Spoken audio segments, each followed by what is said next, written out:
സാമ്പത്തിക വിദഗ്ധനും Kasaragod government college assistant പ്രൊഫസറുമായ ഡോക്ടർ വി പി മിഥുനിലേക്ക് സ്വാഗതം. ഡോക്ടർ വി പി മിഥുൻ, ഇന്നത്തെ ബജറ്റ് ശ്രദ്ധിച്ചിട്ടുണ്ടാവും. ഈ നിമിഷം നമ്മൾ ചർച്ച ചെയ്യുന്നത് ബജറ്റ് ഓരോ മേഖലകൾ തിരിച്ച് നമ്മൾ ചർച്ച ചെയ്യുകയാണ്.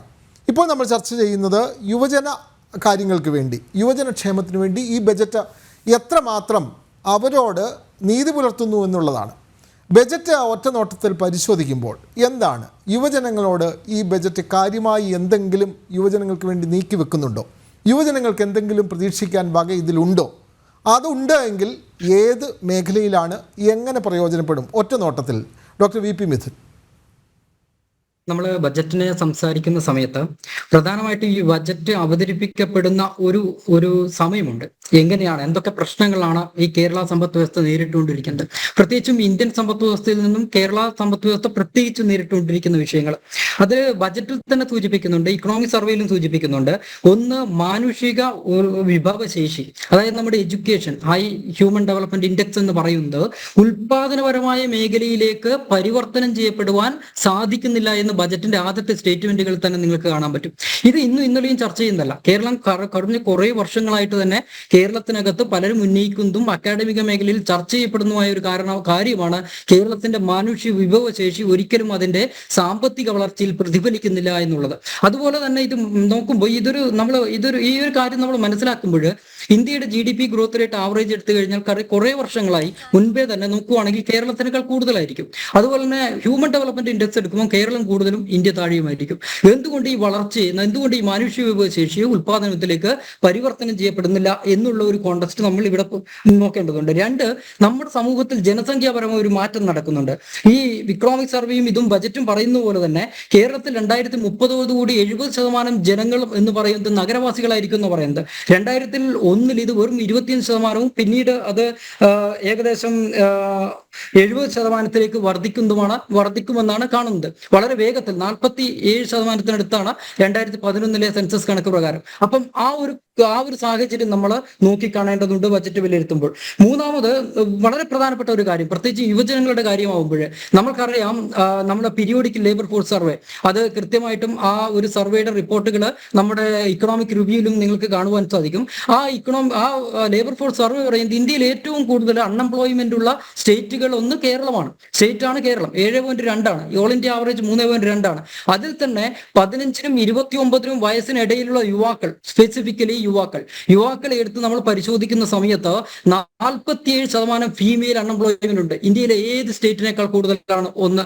രണ്ടാമത്തെ ഒരു വിഷയം എന്ന് പറയുന്നത് മെയിലിന്റെ കേസിൽ ഇത് 19 മറ്റ് സ്റ്റേറ്റുകളെക്കാൾ കൂടുതലാണ്. ഇത് രണ്ടും കൂടി കൂട്ടിയാൽ 29% അൺഎംപ്ലോയ്മെന്റ് ആണ് യൂത്തിനിടയിൽ, അതായത് 15-നും 29-നും വയസ്സിനിടയിലുള്ള യൂത്തിനിടയിൽ കാണുന്നത് എന്നുള്ളതാണ്. അതുപോലെ നമുക്ക് എല്ലാവർക്കും അറിയാവുന്ന ഒരു കാര്യമാണ് കേരളം ഇന്ന് നേരിട്ടുകൊണ്ടിരിക്കുന്ന ഒരു സാമ്പത്തികമായ ക്രൈസിസ് എന്ന് പറയുന്നത്. ഈ ക്രൈസിസ് നേരിട്ടുകൊണ്ടിരിക്കുന്നു എന്നുള്ളത്. മൂന്നാമത്, യൂത്തുമായി ബന്ധപ്പെട്ട വളരെ പ്രധാനപ്പെട്ട ഒരു വിഷയമാണ് നമ്മൾ ശ്രദ്ധിക്കേണ്ടത്. അതായത് ഇവിടുന്ന് ധാരാളം വിദ്യാർത്ഥികൾ പഠനത്തിനും പഠനേതര ആവശ്യങ്ങൾക്കും വേണ്ടി, ജോലിക്കും വേണ്ടിയിട്ട് ഇവിടുന്ന് പോയിക്കൊണ്ടിരിക്കുന്നു എന്നുള്ളത്. ഈ ഒരു കോണ്ടക്സ്റ്റിലാണ് ഈ ബജറ്റ് അവതരിപ്പിക്കുന്നത്. അപ്പൊ ഈ വിഷയത്തിൽ പലതും നമ്മൾക്കറിയാം. ഇതിനകത്ത് ചില വിഷയങ്ങളൊക്കെ, ജനസംഖ്യയും അതുപോലെ തന്നെ മാനുഷിക വിഭവശേഷി എങ്ങനെയാണ് നമ്മുടെ ഗ്രോസ് ഡൊമസ്റ്റിക് പ്രോഡക്റ്റ് അഥവാ ഉത്പാദന മേഖലയിലേക്ക് പരിവർത്തനം ചെയ്യപ്പെടുക എന്നുള്ളത് വളരെ അടിസ്ഥാനപരവും അതുപോലെ വളരെ ദീർഘവീക്ഷണത്തോടു കൂടിയും വളരെ കാലങ്ങളെടുത്തും നമ്മൾ ചെയ്യേണ്ടതാണ്. പക്ഷേ ഈ ബജറ്റിനകത്ത് നോക്കിക്കഴിഞ്ഞാൽ അത്തരത്തിൽ ഒരു സമഗ്രമായിട്ട് ഈ ഒരു മേഖലയെ പരിഗണിക്കുന്നത് നിങ്ങൾക്ക് കാണാൻ സാധിക്കില്ല എന്നുള്ളതാണ് ഒന്നാമതായിട്ട് പറയുന്നത്. എന്നിരുന്നാലും ചില കാര്യങ്ങൾ, ഒന്ന്, ഗ്ലോബൽ കാപ്പബിലിറ്റി സെന്റർ GCC എന്ന് പറഞ്ഞിട്ട് ഒരു കാര്യം മുന്നോട്ടേക്ക് വെക്കുന്നുണ്ട്. അതുപോലെ തന്നെ ഇതിനകത്ത് IT പാർക്ക് കണ്ണൂര്, അതുപോലെ തന്നെ കൊല്ലത്ത്, കണ്ണൂര് ഈ വിമാനത്താവളത്തിനടുത്തായിട്ട്, അതുപോലെ തന്നെ കൊല്ലത്ത് പറയുന്നുണ്ട്.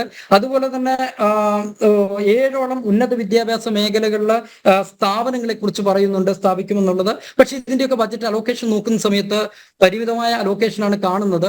ചിലതൊക്കെ നമ്മൾ കാണുന്നതെന്ന് വെച്ചാൽ ആ പദ്ധതി നടപ്പിലാക്കാൻ വേണ്ടി ഒരു പഠനം നടത്തും എന്നുള്ള രീതിയിൽ 2 കോടി 5 കോടി ഒക്കെ അലോക്കേഷനാണ് നമ്മൾ കാണുന്നത്. പിന്നെ ഗവേഷണവുമായി ബന്ധപ്പെട്ട ചില മേഖലകൾ, അതുപോലെ തന്നെ പ്രത്യേകിച്ചും നഗരമേഖലയാണ് കേരളത്തിൽ കൂടുതലെന്ന് പറയുന്നത് കൊണ്ട് തന്നെ നഗരമേഖലയിലെ ചെറുകിട സംരംഭകരെ മായി ബന്ധപ്പെടുത്തി ചില പദ്ധതികൾ നടപ്പിലാക്കുമെന്ന് പറയുന്നുണ്ട്. അവിടെ പോലും അലോക്കേഷൻ നോക്കുന്ന സമയത്ത് വളരെ ചെറിയ അലോക്കേഷനാണ്.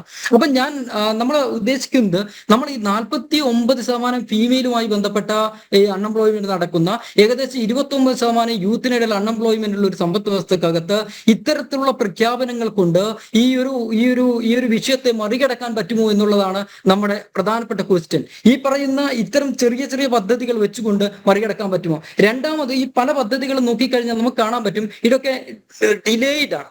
ഡിലേഡ് എന്ന് പറഞ്ഞാൽ ഒരുപക്ഷെ നമ്മൾ 10-20 വർഷം മുന്നേ നടക്കേണ്ടിയിരുന്ന പദ്ധതികളാണ് പലതും ഡിലേഡ് ആയിട്ട് നടക്കുന്നത്. നമുക്കറിയാം, നമ്മുടെ IT പാർക്കാണ് ഏറ്റവും ആദ്യം വന്നത്. ഇവിടെ ഒരു വിഷയം നമ്മൾ സമഗ്രമായി പരിശോധിക്കേണ്ടത്, കേരളത്തിന്റെ യുവാക്കൾ എന്തുകൊണ്ട് പുറത്തേക്ക് പോകും, എന്തുകൊണ്ടാണ് തൊഴിൽ തേടിയും വിദ്യാഭ്യാസം തേടിയും പുറത്തേക്ക് പോകുന്നത്? അപ്പൊ നമ്മൾ മനസ്സിലാക്കേണ്ട ഒരു കാര്യം, നമ്മൾ കേരളത്തിന്റെ സമ്പദ് വ്യവസ്ഥ സൂക്ഷ്മമായി പരിശോധിച്ചു കഴിഞ്ഞാൽ നമുക്ക് മനസ്സിലാവുന്ന ഒരു കാര്യം എന്ന് പറയുന്നത്, കേരളത്തിന്റെ സമ്പദ് വ്യവസ്ഥയിലെ ഉൽപാദനപരമായ മേഖലകൾ നമ്മൾ എടുത്താൽ 3 മേഖലകളാണ് സമ്പദ് വ്യവസ്ഥയുടെ മേജർ കോൺട്രിബ്യൂഷൻ.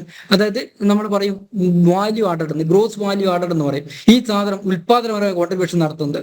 അതിൽ ഒന്നാമത്തെ കാര്യം എന്ന് പറയുന്നത് റിയൽ എസ്റ്റേറ്റ് ആണ്. 23% കോൺട്രിബ്യൂഷൻ വരുന്ന റിയൽ എസ്റ്റേറ്റ് ആണ്. റിയൽ എസ്റ്റേറ്റിൽ നമ്മൾ ഉൽപ്പാദിപ്പിക്കപ്പെടുന്ന തൊഴിൽ എന്ന് പറയുന്നത് വെറും ടോട്ടൽ മൊത്തം തൊഴിലിന്റെ 4.4% മാത്രമാണ്. പിന്നെ രണ്ടാമത് നമ്മുടെ കോൺട്രിബ്യൂഷൻ വരുന്നത് കൺസ്ട്രക്ഷൻ സെക്ടറാണ്, 14%.